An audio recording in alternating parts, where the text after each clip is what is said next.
you should be aware. I don't think it's ever good to, to cause mass fear on the population. But I think, knowledge is power. Yep. So you have to be able to understand what's going on around you and adapt around you. What I've had to do with my students is to make them aware of it being okay. Have you gone outside today? Did you go get some fresh air? Okay, let's do some exercise. Do a plank competition in the house. At least something that's active, because they are so recluse, and that's the part that is concerning.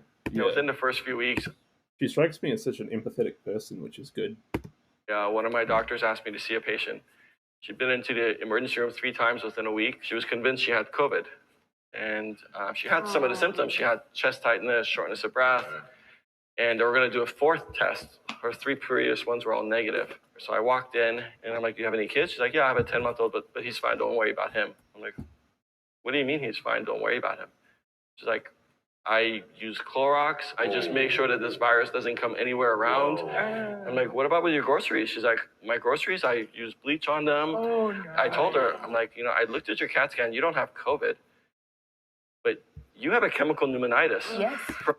Yeah, she swung the pendulum too far the other way. All this bleach from all these chemicals that you have introduced, you just put yourself in harm. And I'm like, go home, do what you normally do in terms of water cleaning. on some stuff. Wash your hands. Some of the stuff that was coming out in the first few weeks, it lingers in the air for 3 hours. It lasts on surfaces. Yeah, we got a lot of stuff wrong. Coronavirus objectives literally die within hours to days. Warmer temperatures and exposure to sunlight reduce the time the virus survives. The Centers for Disease Control Prevention 16. For 3 days. Yeah. And I'm looking at the TV and I'm telling my wife, I'm like, this is nonsense. Yeah. What? This is a respiratory virus. I just feel like it has been blown to a proportion that it doesn't need to be. Yes, be safe. I wouldn't say overall it's been blown out of proportion. I think that there is some exaggeration depending on where you are. I think here in New Zealand, we've handled it about as well as we should for any virus. Outside of, at the moment, I don't think they're pushing the vaccine hard enough. But I think generally we've treated the virus with the severity that it should be treated. But that's also because our health system wouldn't handle the overwhelming consequences to it spreading. So. But you don't have to run around, bleaching your vegetables. Like, what is that doing? I would just say, take it seriously. Don't wait until your mom or your grandmother's in the hospital to say, oh, take COVID seriously, because he's the most reasonable out of these 3, I think. Seen that all year, and it's not getting us nowhere. True. Everyone should get a COVID-19 vaccine. Yes, correct. Well, there's obviously going to be some small exceptions. Forward if you disagree. Shot the moon. I don't think everybody. Well, I think 99% of people should get vaccines. Didn't they say on the news that less than 100 people would have a negative reaction to the vaccine? Less than 100 out of 5 million in this country. It's like, come on. So no, but 99 or 95+% of people should. So pretty much everyone. Get it, because people who are allergic to vaccines obviously shouldn't get the vaccine. But allergies are very rare. No one's allergic to vaccines in general. That's what people need to remember. I can see how much COVID but I know what she means. Affect family members, and I see my grandma actually passed away with COVID. She was in a nursing home. That's how she got it. I feel like herd immunity, I think it could give us back to normal life. Mm-hmm. Yeah. Herd immunity means yeah, possibly. Yeah. I think getting a vaccine is incredibly individual choice. Right. So we all have our own medical history. We all have our own medical experiences, how we reacted to vaccines. That being said, I don't think at this point we're going to eradicate COVID-19 with a vaccine. But that doesn't mean that vaccine is not critically important. And the people who should be getting it, they should get the vaccine. I myself did get the vaccine. Yeah, I agree. I don't think it's a one-size-fits-all, because again, everyone's body is so... Yeah, but it's not one size fits all, but it's one size fits 99% of people. Again, the side effects are so incredible. I feel like I'm always repeating this, but like the data that I've seen suggests that like 1 in a million, if maybe or a couple in a million people get severe side effects to the vaccine, but 1 in 100 people die of COVID. So it's disproportionately lopsided. It's not like, well, on one hand it's pretty dangerous, but on the other hand, the vaccine does have some. No. It's like saying I don't even know what to compare this to. It's like it's like, well, that guy massacred like 100 people, but that guy did run over a dude and he broke his leg. We should give them the same treat those two things for the same severity and give them the same jail sentence. It's like, no, one's disproportionately far worse than the other. Stop treating this like it's like with a false equivalency. That what might work for you might kill me, and vice versa. And so for me, I feel like that's not Yeah, but the odds of what works for him, it might kill you, but the odds of it killing you are like 0.0001%. I'm willing to take. What about other vaccines, and what about other chemicals that we put in our body every day? It's just insane. Really developed allergies due to vaccines as a kid, and Okay, maybe she's in like the 0.01% or whatever that shouldn't get it. I would break out in hives. It would last, anywhere between 3 days to like 2 weeks. And the doctors throughout like 20 years of my life could never figure it out. It definitely does something to you mentally when you. I'm curious to know what vaccines she's taken though. Into an ER and you're in this desperate need for help, and they would just kind of look at me and go like, okay, well, we'll just give you Benadryl and you can go home. It wasn't until Is that better than getting COVID though? I mean, became an adult. I worked for several families as a babysitter, and they all happened to be physicians. And some of them talked to me about vaccine injuries. It clicked, Is an adverse event caused by a vaccine. Yeah, serious injuries and death caused by vaccines are very rare. Because the second that I started making my own medical decisions, that's when all of the side effects just kind of went away. That's unfortunate because you didn't get the care that you should have gotten. Like I didn't hear or know about vaccine injury until I started really working in health care and public health. And I have friends who have autoimmune issues and they have big allergic reactions to certain things. And so they have a huge concern about, of course, this vaccine, COVID vaccine, because, what could happen. The one thing I would ask you though, Erica, is because you have had family members that died. Yeah. So you would trust getting the disease that's what I was versus saying. the vaccine? The vaccine scares you that much that you would rather get the... Yeah, it's such a weird bias. I still don't get it. It's like if humans got like a natural bias towards things that are like kind of natural rather than artificially man-made, because I feel like so many people are like, yeah, I have family members that died of this, but I'm still not going to take this vaccine because I don't know what's in it. It's like, are you just naturally like averse to things that are man-made and more and would rather just take your chances with a disease? It's just very strange reasoning to me, because there's actually a term for this, and it's called appeal to nature fallacy, which is like assuming that just because something's natural, it's like better or good for you in some way, when that's not always the case, because you have like poison ivy and crap like that. Let's say if you had COVID, like I would feel so much more comfortable shaking your hand and getting COVID through you and build the antibodies for it. Yeah, so I was right. It's the kind of a guilt in nature of like, oh, I might as well just get it. Not that, I mean, antibodies, I'm sure natural ones, I'm sure are good. And will protect you. I think that's what the data says. But it's that like I'd rather get the antibodies naturally, even though it's more dangerous, just because the vaccine is manufactured by man rather than being like natural, like a disease. It's a weird reasoning, but it's a reasoning people engage in a lot. To trust the vaccine. I remember the last episode I had, I was in my closet, and this is when I knew it was really bad because my thoughts were getting really dark to where I don't like. I'm sympathetic to her, but I can't stand these like crazy anecdotes where it's like I don't know if that's vaccines that cause that. I don't know your medical history. I don't know if this is exaggerated, or if you're sincere and you're actually downplaying it, or if it's correlation equal causation, like it's not actually the vaccine, if it was just a specific type of vaccine. So none of this. I don't want to sound like a cold, unempathetic douche, but does this like mean anything in the face of all the data and the science and everything? Like, Visualize myself cutting off each hive. So would I that's pretty risk grim. going back Sounds like something from a horror movie, a body horror again movie. with this vaccine? I just wouldn't. I think, again, with your experience of having the vaccines, it totally makes sense. But my recommendation would be, please don't get it naturally. Do everything you can to even prevent yourself from getting it. And the one thing that you guys haven't seen, unfortunately, I think Jacqueline and I. But she should just talk to a doctor first. Be like, do you think this vaccine would be good for me, given my medical history? Just talk to a professional about it, like an actual doctor.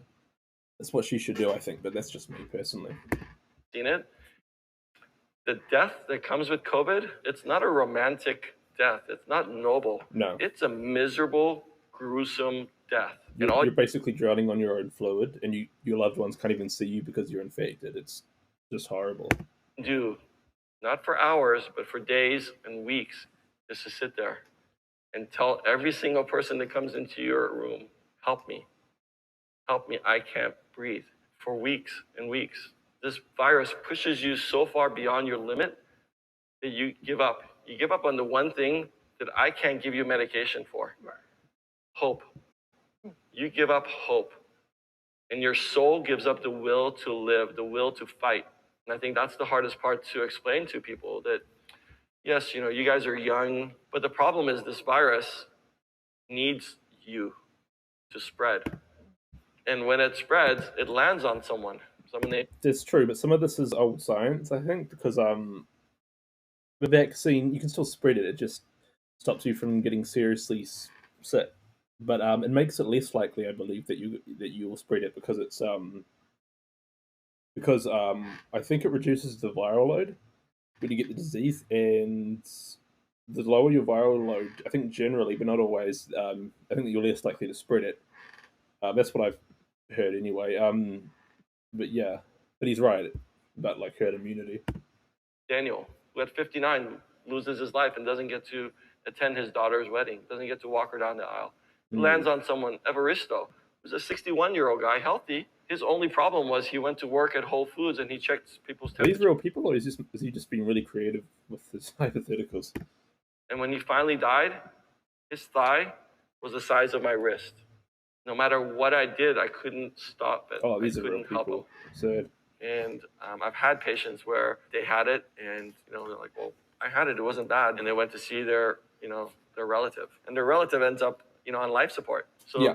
I think that's why it's so important to get vaccinated. Is not for yourself. It's for the people that you don't know, but you're going to come into contact with, and you're going to help this virus spread. But isn't that under the assumption that the vaccination? Yeah, but yeah, he's right, and also that's why everyone needs. It's for society as a whole, because I don't want the health system to be overrun, and I don't want to keep dealing with these restrictions. Because people say, "Well, you drink a whole liter if you want, but why should I?" And it's like, because the more people that don't get it, the more the health system is going to be overrun, and the more restrictions we have to obey because of you not wanting to get it. You know what I mean? It's the thing that people don't get. Somehow stops you from getting COVID, and that's not true. The vaccination, actually, both the Pfizer and the Moderna. Vaccines are effective at preventing COVID disease, especially severe illness death. We are still learning on how COVID vaccines keep people from spreading the disease. Fair enough. Are very successful. March 2019 as well. It was at 94%. Can you still get it? Yes. I have had patients that have had their series of vaccines, and even 2 weeks later, they still get the virus. Yeah, but that's because it takes a couple of weeks for the immunity to kick in, I think. So that's not necessary. So that's probably worth taking into account.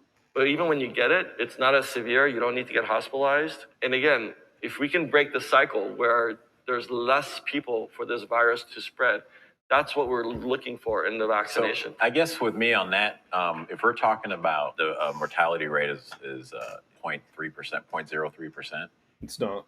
For that's a myth. It's more like 1%, which doesn't sound like much, but when you put that into context, that's 1 in 100 people. That's huge. That's 1% of your population. That's huge. That's 3 million people in the United States, for example, and that's I'm not very good at math. I think that's like 10,000 people in New Zealand, or is it more? I can't remember. Here in New Zealand, but so when people say zero, but what they're actually saying is the mortality rate of the virus alone killing you is. I can't believe I'm having to respond to this. This argument has been debunked by everyone and their mums like a million times. The 0.3% number or whatever, it comes from the number comes from the amount of people that die from COVID alone. And yeah, that's low, but that's because there are a lot of people who get the virus that have pre-existing conditions. Like they might be obese, they might be old, they might have respiratory issues, they might have don't really think of too many other things, but it's like a perfect storm, and they probably would have survived if they didn't, if they hadn't gotten COVID. Like if they were just obese, and if someone's argument is like, well, they shouldn't be unhealthy or whatever, then it's like, I don't know, that's pretty shitty. It's kind of like if someone I'm not even going to go into it, but yeah, it's like 1%. We're dying. The survival rate is 99.97. The death rate is true. higher Yeah. at that point. There's 1 to 2%. Well, United States observed case fatality ratio is 1.8%, so that's higher. So I actually downplayed the death rate. It's 1.8%. Holy shit, that's 2 in 100 people. Like that's insane. That is insane. So it's like, yeah. So case fatality ratio is updated 16th of March, Johns Hopkins University. The 1 death to rate. 2%. So if the survival much rate is higher. 99.97, It's much how is higher the death than- rate? Not 99.97. Case fatality rates are about in states is about 1%. Yeah. I didn't think it was Yeah. even It's like on average. percentage 0.2. point. What doesn't add up is to take that foreign entity that has How do people still buy into that whole 0. Whatever percent death rate number? Because it's been so thoroughly debunked and it's so obviously wrong. Even like Adam Carolla, who's like a major public figure, was spreading that on his Twitter, I'm pretty sure. And like, so was what's his name? Oh, I'm blanking on his name, but someone here in New Zealand, a public figure, but I'm blanking on his name. Spread that myth.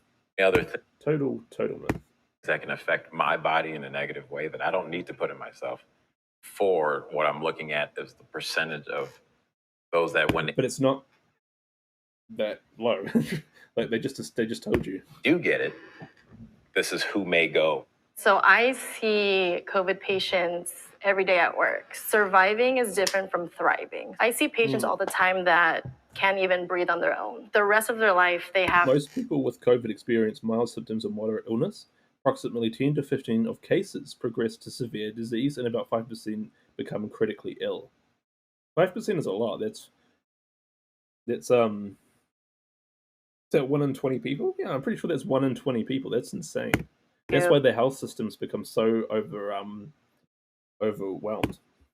be on oxygen. Sure, they didn't die, but now they can't walk up the stairs without feeling shortness of Yeah. breath. How many is that?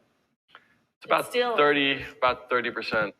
Among 90 who reported shortness of breath at the time of testing, this symptom had not resolved in 29% of these findings indicate that COVID-19 can result in prolonged illness, even among persons with milder outpatient illness, including in adults. 30% of long-term side effects, that's insane. 30%. That's 3 in 10 people. That's a high chance. Those are not even hospitalized patients. So even people who had mild illness, True. they develop long Yeah. haulers. 30%? Yeah, up to 30%. I saw all the different age ranges.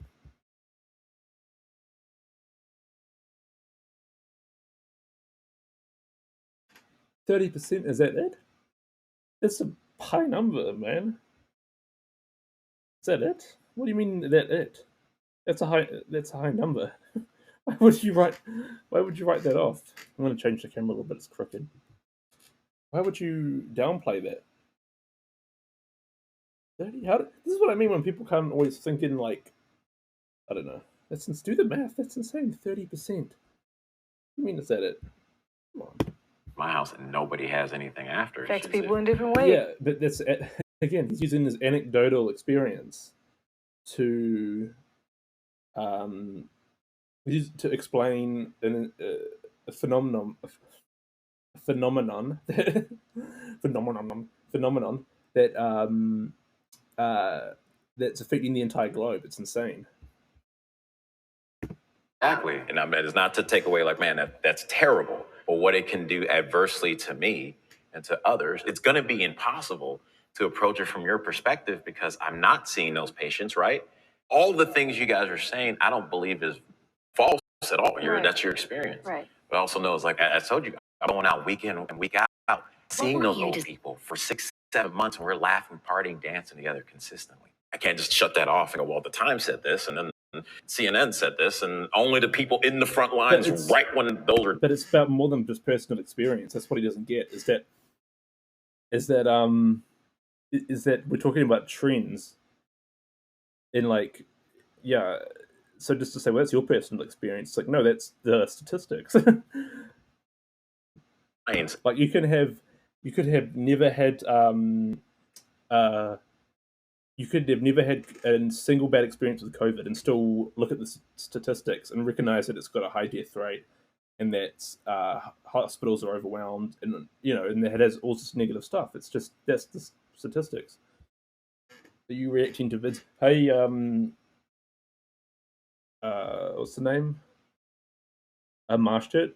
Yeah, I am. I'm only really doing today I'm just doing videos about like vaccine misinformation because and I'm just doing videos that I downloaded today because I here in my country in New Zealand we had an outbreak of COVID for the first time since like last year. So I've become very interested in why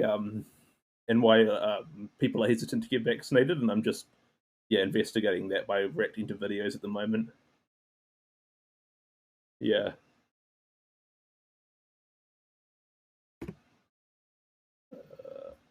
Where am I? So that means that's the only truth. I mean, you can hear the frustration. It's just a lot of political nonsense going on. They're not telling us what the vaccine is made out of. Well, they are. There's been whole documentaries on the vaccine. It's again, it's mRNA. It's artificially what do you call it? Like designed to essentially trick your body into thinking that you have the virus to trigger your immune response. So that's how the mRNA vaccine works. And I'm pretty sure there's more traditional alternatives where you get a little bit of the virus, the spike protein, to put in your body. I might be butchering that. I used to know a lot more about this stuff. I wrote it all down and everything. I got heaps of information here. I've like actually written down and taken notes. But yeah, I'll keep it on me just in case. They're not telling us the side effects. We're hearing about it on Twitter. People. Well, when I got my shot, I had some side effects, and most people are talking about that. So like, I had a headache, and I was a bit sleepy for a couple of days, but that was it. And there's been like 6 billion doses administered. What's the word given? And the side effects are pretty much been confirmed to be extremely rare, severe side effects anyway. Everyone I know has had mild side effects, so no, we know what the side effects are. If he's talking about long term, maybe not, but like the science is pretty clear on this. And the vaccines don't stay in your system forever. They trigger your immune response so that your body kind of gets used to fighting off the disease. I'm pretty sure that's how it works, how disease works, but I could be wrong. That's what I learned anyway when doing research on this stuff. Sitting in bed, can't get out because they got their body hurt. There are some people who've had that reaction, but it's very rare. It's like one. I keep saying this, but it's like a couple in a million versus 1 in 100 who actually die of the disease. Well, for me, it's just like, what is the line about? What's the political agenda about? Well, this is what people need to realize: is that the agenda for pushing the vaccine is that we live in a society that's capitalist, that's money run, and the more people that can't work because of the lockdowns and everything, the more that costs businesses money.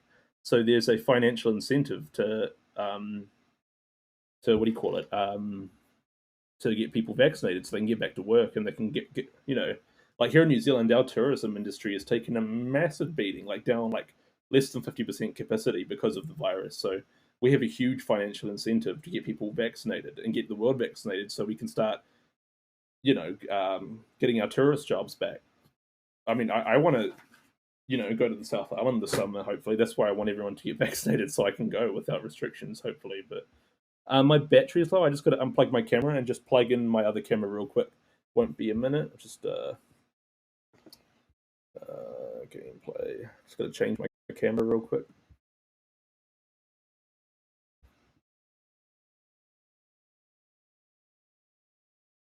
Okay, where was I? Won't be too long. Chatting. Come on. Edit. Change.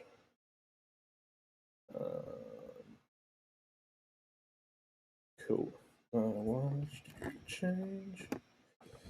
There we go. Where's the battery?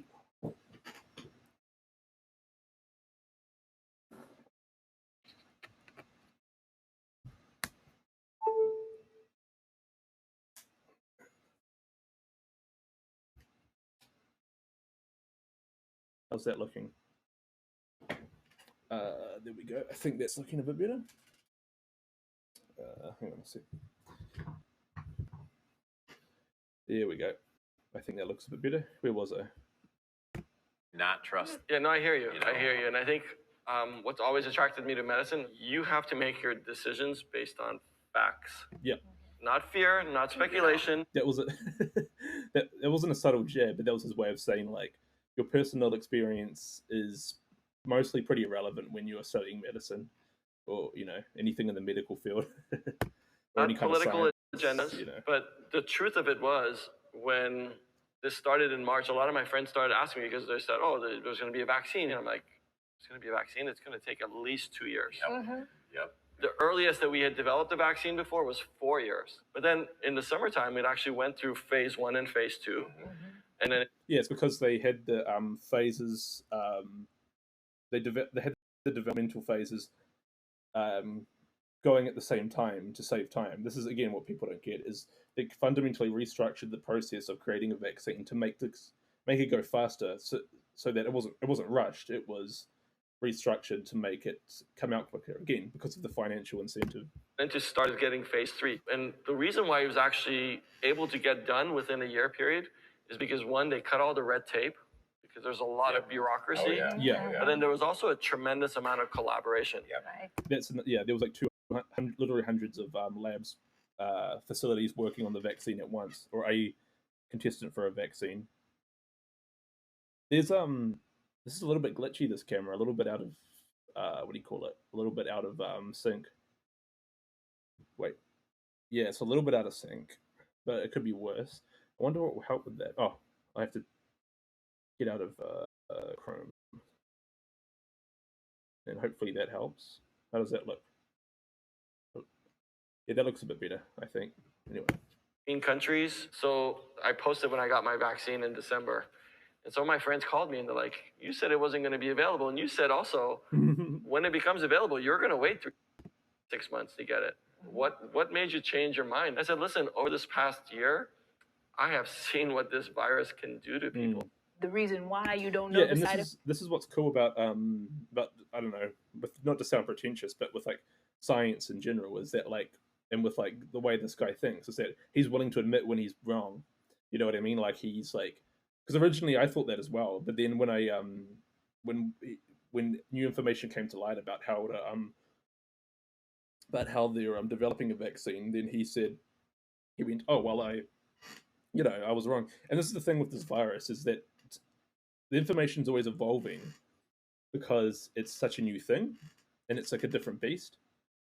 But like, yeah, and that's what people want certainty, which I get, but we haven't really had to deal with something quite like this as a species. So, yeah, it's like virgin territory, as they say. Yeah. is because it is a not fully FDA approved vaccination, right? You're putting your faith into something. It is now though, which is good.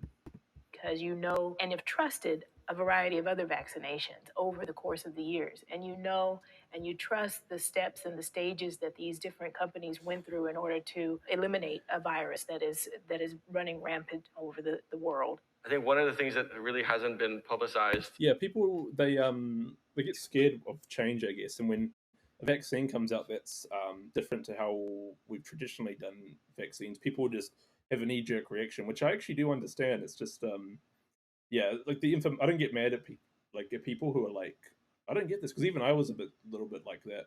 But the information's out there, and there's good explanations as to why it took so quickly to make.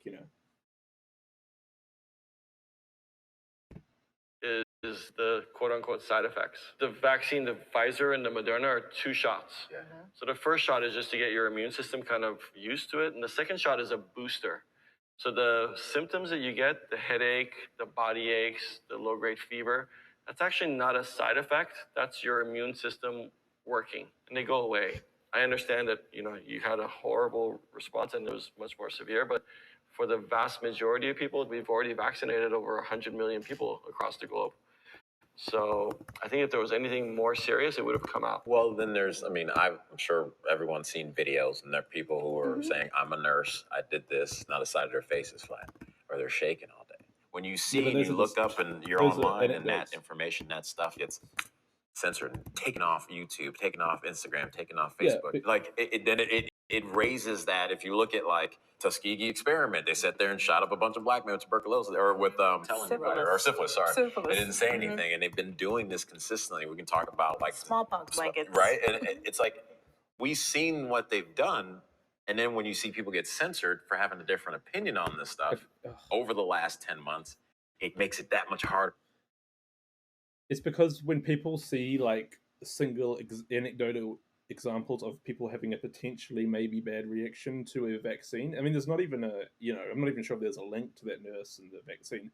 People tend to panic, and that is irrationally panic. It's kind of like with the whole people buying toilet paper, and that creates vaccine hesitancy. So yeah, the social media sites and all that are cracking down on misinformation a lot harder than they usually would because of what's at stake.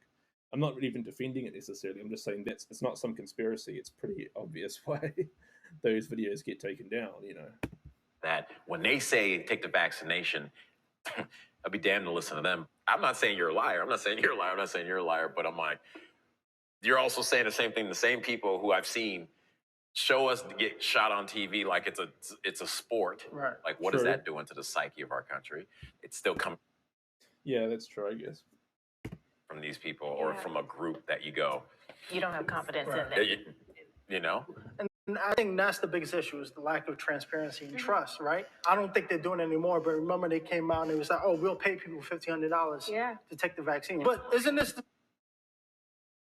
that's the thing, is that I've said this before, but I think America kind of dug their own grave, or the government kind of dug their own grave when it comes to vaccine hesitancy, because why should people trust their healthcare system and all that now when it's screwed them for so many years?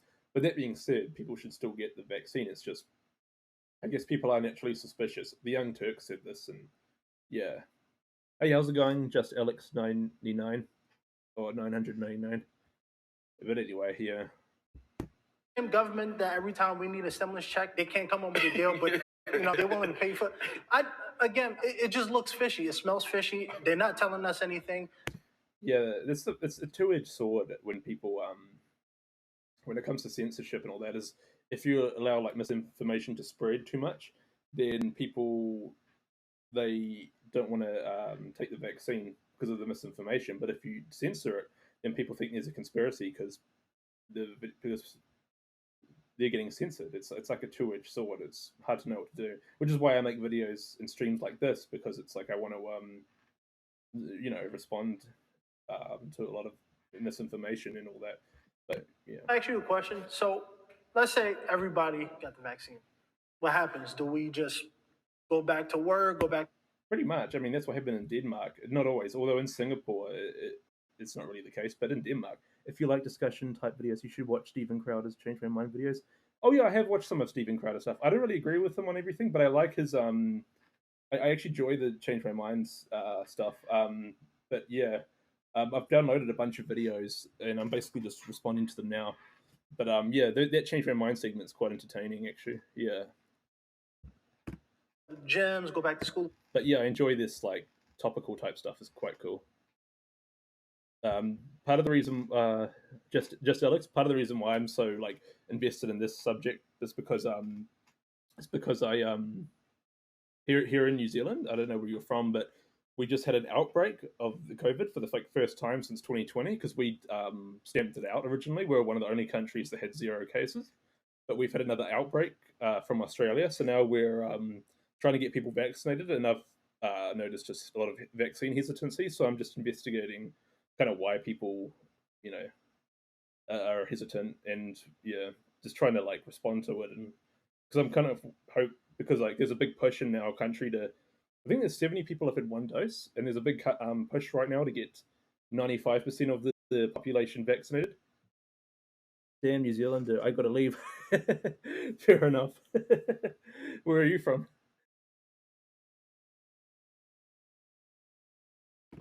Unless the vaccine works 100%, if we all take it, I mean, what happens? Like, do we go back to normal? Do we still gotta wear the face mask and social? That being said, the immunity doesn't always last. Australia. Oh, nice. Yeah, I love Australia. My sister lives in Sydney. It's beautiful. I love it there. It's yeah, no, I want to go back at some stage. It's Sydney is beautiful, especially, but yeah, Australia is really nice. Yeah, we call it the backyard, basically, don't we? Yeah, trying to think of some Australian YouTubers and stuff. What's his name? Have you watched have you ever seen Auntie Donna? They're Australian comedians and they're hilarious. Because I'd highly recommend them. Well, to continue to wear masks because there are people that aren't going to be vaccinated, and there are people that are going to continue to spread COVID-19 because that's just what viruses do. They spread, and we're not. Yeah, I think it's pretty confirmed at this point that it'll be endemic. I think it already is in some places. That it'll be here. It's just we need to minimize it so much to the point of so that it's not better as I recommend these guys. Let's see. Ones.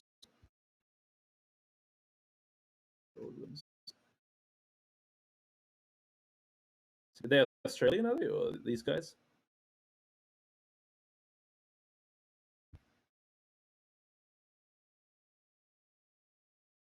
Yeah, I'll have a look through this channel when I get the chance. I just what do you call it? Responding to.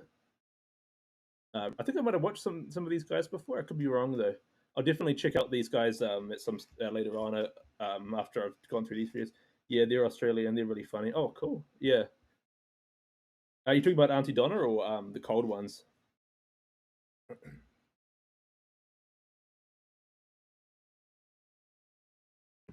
Back to normal. We're going to go to some new variation. We're going to have our own variant of normalcy.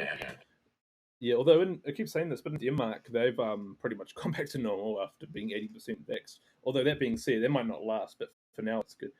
Cold ones. Yeah, I'll definitely check them out when I get the chance for sure. After I've gone through these 3 videos. Super Wog is also good. I think I might have seen Super Wog. I'll just have to look them up. Super Wog.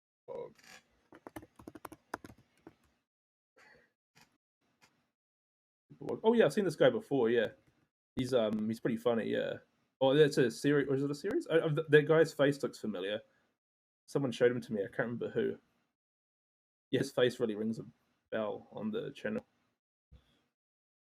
And we're creating those things right now as we do the process and opening back up. I know that my district is planning to do soft open. You still have to be aware, though, that these kids, they don't have a vaccine. So, my students are coming back into the classroom. Are they going to be passing it to each other? Because guess what? A lot of them have had. Yeah, I think I've seen him on TV before, actually. I can't remember where exactly, but I think I've seen him somewhere anyway.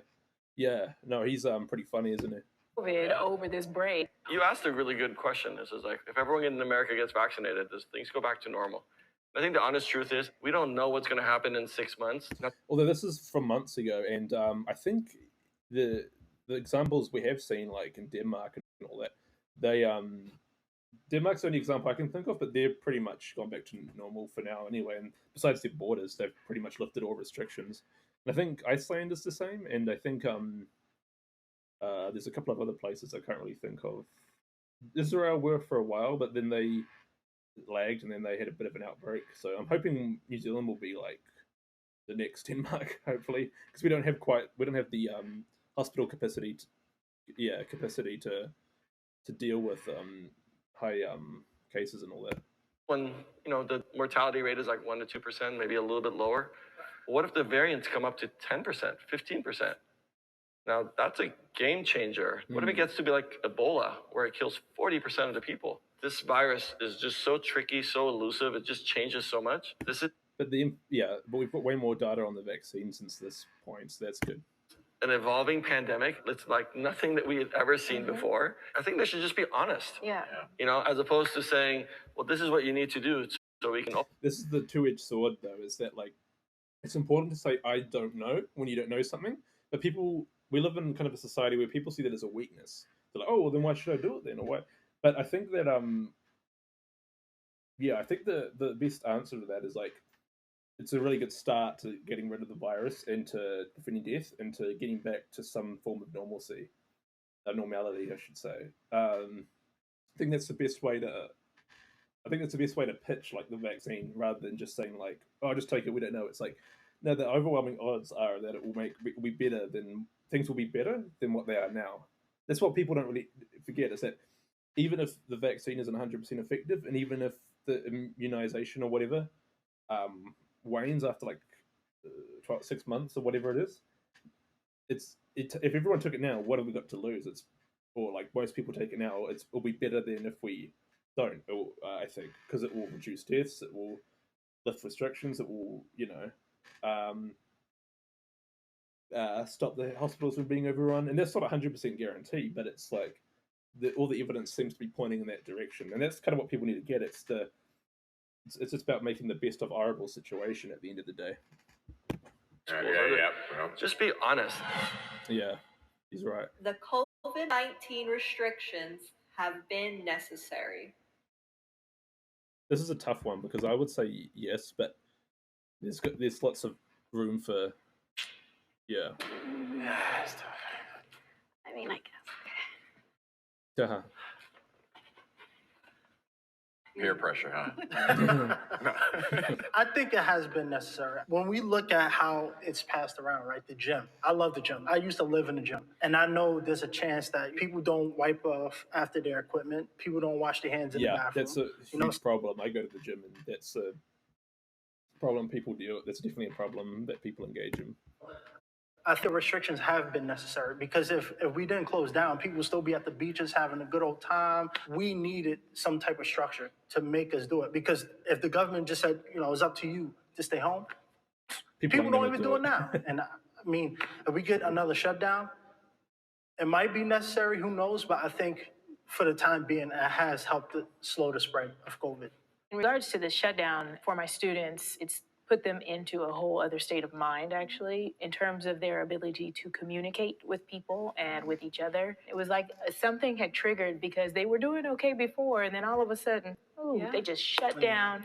That's a big concern of mine. The shutdown is a little bit long and possibly could have been staggered or altered in different ways. Like, okay, let's open, and then during those times of the fall, winter, season, perhaps maybe we can, close it back down for the 2 to 3 weeks. I think initially when we didn't know what was going on, like, hey, I mean, I was riding around with a mask on, but then we started finding out and they didn't adjust. That was my problem. Like my local restaurant my buddy owns is shut down, but I get on a flight from here to Chicago with strangers I don't know completely fine. It doesn't make sense to me. I think it's the basis of what this country is about. America's reaction to COVID has been absolutely terrible. They've been like shutting down, then not shutting down, and then they've just mishandled it so badly. It's been just a total abortion. total miscarriage of justice. Your decision. Yeah, we would want it to be up to the individual person. Why? Yeah, but it's about other people. It's a collective responsibility. That's what people, I think, forget. You know, it's, yeah. I have to take all of these restrictions on my body if A, I'm taking care of my health, and B, I'm being smart about how I interact. You Why know, not do both? I spend money on all of those vegan meals, and you know, I'm like, I'm not doing all of this work for nothing. I don't know. It feels really interesting because I feel like I am the only one in the people I know that is like, I'm not gonna wear a mask, and like, How's I'm that not afraid of COVID, but I'm not going to the clubs.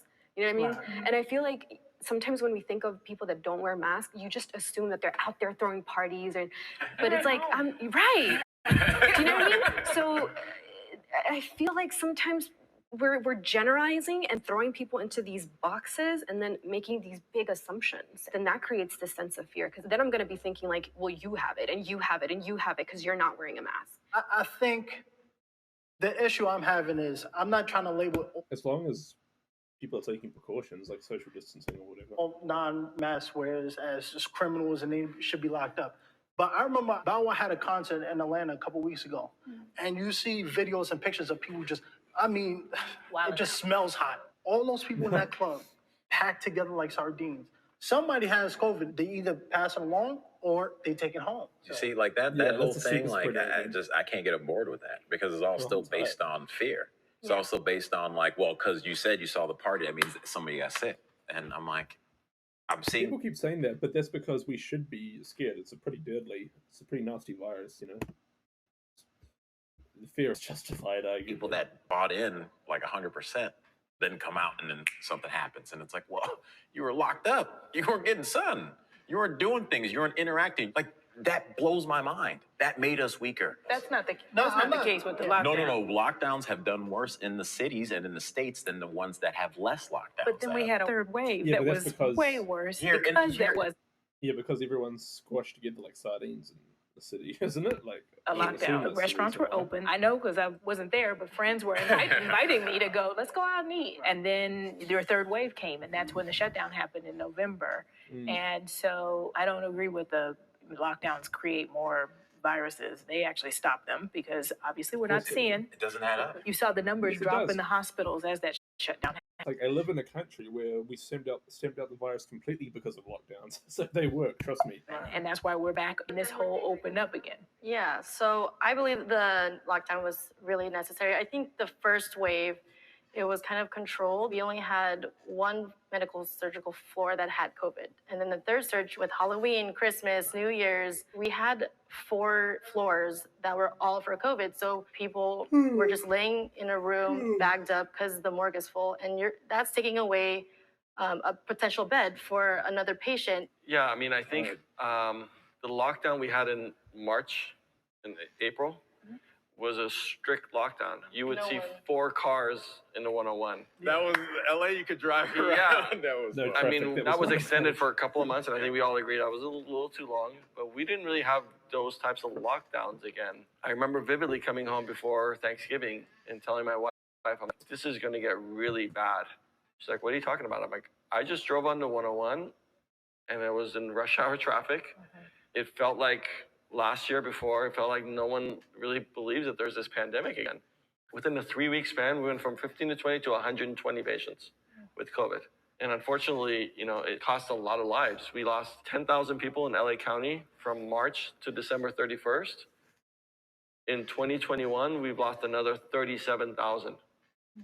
Right? 10,000 all of last year from COVID, 37 just in a month and a half of 2021. If we would have had strict lockdowns for 2 weeks around the Christmas. Yeah, January was really bad in the United States. There was like a huge like spike, and that accounted for like I think such a disproportionate number of the cases that ended up, you know, for so many of the cases. I don't know if it's the majority, but a disproportionate number of the cases of the whole year. If they would have done that, I think we would have cut down on the deaths. I think conversation is the most important way to solve a problem. We can be actually the virus, right? And we can interject some healing for ourselves and for our students, our future, because we want to know what the perspectives are and how people are feeling. That helps to solve the problem. Yeah, I feel like you have to come from a genuine place where you want to know the truth. And that might make you feel uncomfortable. That might be different from what you were holding on to. But if you're going to go into it already feeling like, well, I already know I'm right, and I'm just going to find more articles to support that thought, then you're just right back at square one. Right, exactly. Yeah, there's Yeah, confirmation I mean, I was bias. hesitant too. But that's what when- happens with misinformation, though, is that you watch like a video, you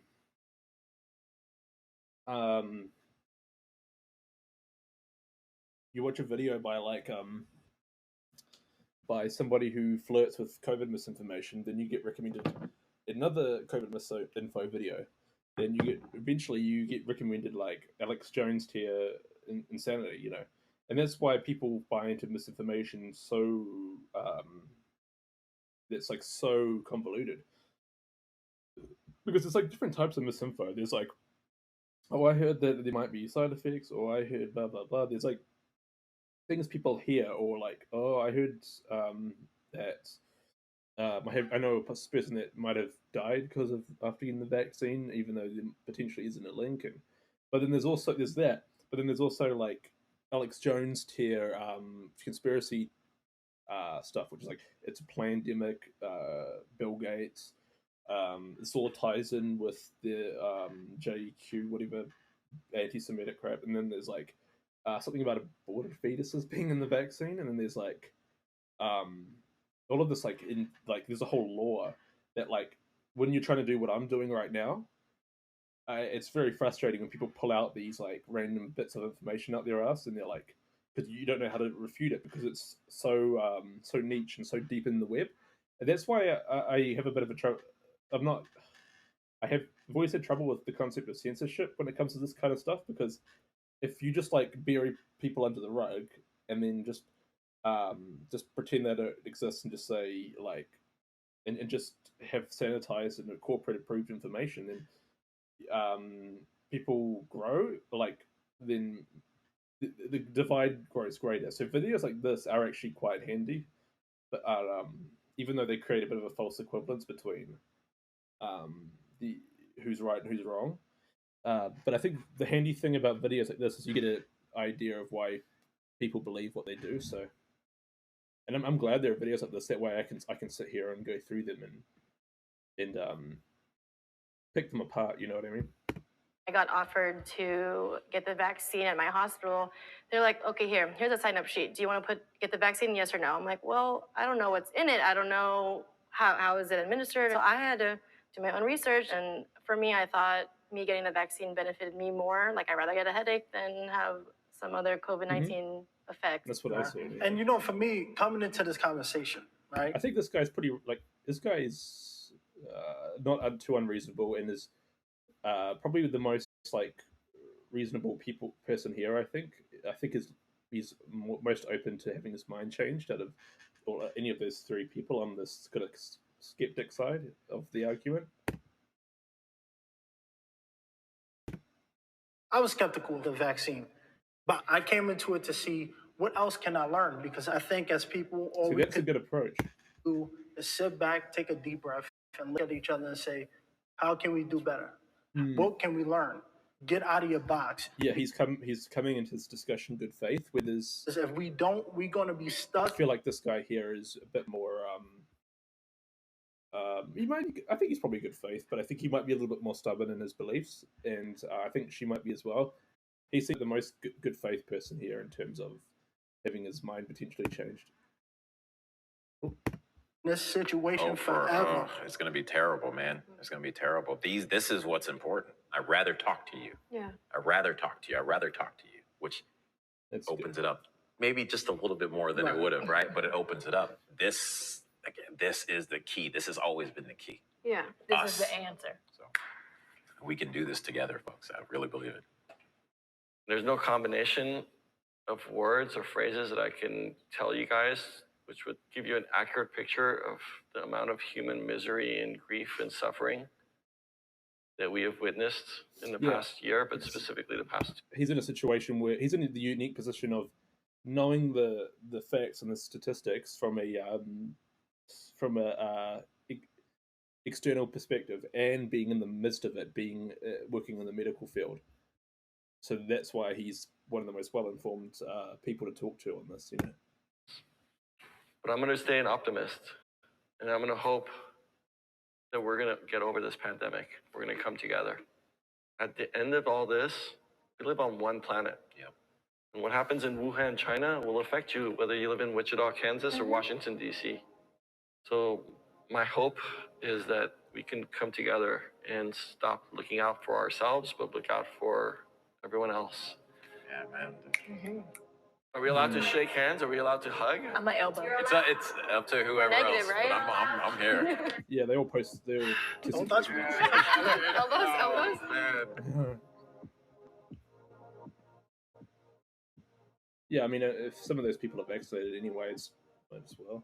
I don't know, maybe I'm wrong. Yeah, those Jubilee videos are actually quite entertaining, and they're good at, like, yeah, some people give them shit, but I think they're pretty good at what they do. And I think that video is good because I think it because there's no, like, did you know that there's this very specific conspiracy theory where oh, hang on a sec, what happened here? Where these people, where Big Pharma is doing this and Bill Gates is trying to, you know, it's that discussion was good because the people, they were just like, they were able to respond to all their what's the word, all of their reservations pretty, like, easily and effectively. So I think they this is probably one of the better sort of vaccine skeptic discussions.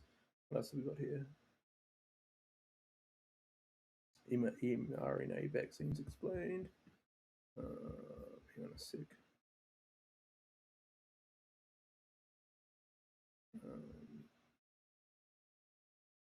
I'm going to change this to mRNA vaccine explained. Right, I need to use the toilet real quick. I'm just going to put this on pause until I get back. I'm just going to do this thing. Done. And yeah, I'll be right back. I just need to use the toilet. Be right back. ERB.